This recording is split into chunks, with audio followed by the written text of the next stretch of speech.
সিলেটে এমসি কলেজে সংঘটিত সেই ভয়াবহ দলবদ্ধ ধর্ষণের ঘটনার বিচার কাজ দীর্ঘ ৫ বছর ধরে ঝুলে আছে। এই ঘটনায় জড়িত আসামিদের দ্রুত বিচার ও দৃষ্টান্তমূলক শাস্তির দাবিতে ১২ মে সোমবার বেলা ১১টায় এমসি কলেজের প্রধান ফটকের সামনে এক মানববন্ধন করেছে সাধারণ শিক্ষার্থীরা। মানববন্ধনে অংশ নেওয়া শিক্ষার্থীরা নারীদের প্রতি সব ধরনের হয়রানি, ধর্ষণ ও নির্যাতনের তীব্র প্রতিবাদ জানান।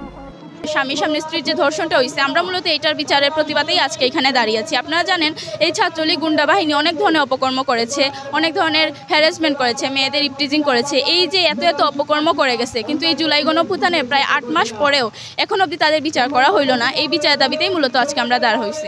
আমরা চাই যে দ্রুত বিচার ট্রাইব্যুনাল মামলাটি নিষ্পত্তি হোক, সাক্ষীদের নিরাপত্তা নিশ্চিত হোক, যারা সাক্ষীদের দুর্বল করছে তাদের বিচারের আওতায় আনা হোক এবং দোষীদের সর্বোচ্চ শাস্তি ফাঁসি নিশ্চিত হোক। এই দাবি নিয়ে আমরা ছাত্র সমাজ এখানে উপনীত হয়েছি। শিক্ষার্থীরা এই জঘন্য অপরাধের সঙ্গে জড়িত ধর্ষকদের সর্বোচ্চ শাস্তি ফাঁসির দাবি জানান। এই সকল কালপ্রিট দুষ্কৃতিকারী কুলাঙ্গারদেরকে বিচার নিয়ে টালবাহানা শুরু হয়েছে এবং তাদেরকে আতাতের মাধ্যমে জেলের বাইরে নিয়ে আসার জন্য কিছু মহল কাজ করে যাচ্ছে। তখন আমাদের আসলে হৃদয়ে রক্তকরণ হয় যে আমরা একটা স্বাধীন দেশ পাওয়ার পরেও এই সকল দুষ্কৃতিকারীদেরকে আমরা এখনও বিচারের মুখোমুখি করতে পারছি না।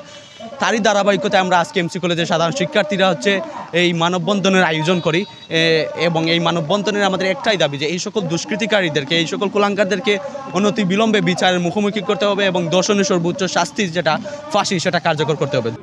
২০২০ সালের ২৫ সেপ্টেম্বর রাতে সিলেটের এমসি কলেজের ছাত্রাবাসে স্বামীকে আটকে রেখে ২০ বছর বয়সী এক তরুণীকে দলবদ্ধভাবে ধর্ষণ করা হয়।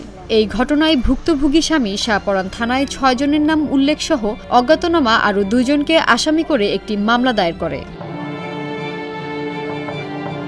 পরে পুলিশ ও র্যাবের যৌথ অভিযানে ৩ দিনের মধ্যে মূল অভিযুক্ত ৬ জন সহ সন্দেহভাজন ২ জনকে গ্রেফতার করা হয়।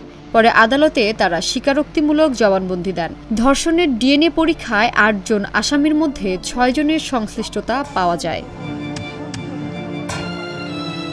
এদিকে নতুন করে দ্রুত বিচার ট্রাইব্যুনাল শুরু হয়েছে। ৬ মে মঙ্গলবার দুপুরে সিলেটের দ্রুত বিচার ট্রাইব্যুনালে আসামিদের উপস্থিতিতে এসব মামলার প্রথম দিনের শুনানি অনুষ্ঠিত হয়। প্রথম দিনের শুনানিতে অভিযুক্ত ৮ আসামি উপস্থিত ছিলেন। ১৩ মে মামলার সাক্ষ্য গ্রহণ শুরু হবে। শিক্ষা প্রতিষ্ঠানের মধ্যে ছাত্র কিভাবে এরকম নৃশংস ঘটনা ঘটাতে পারে।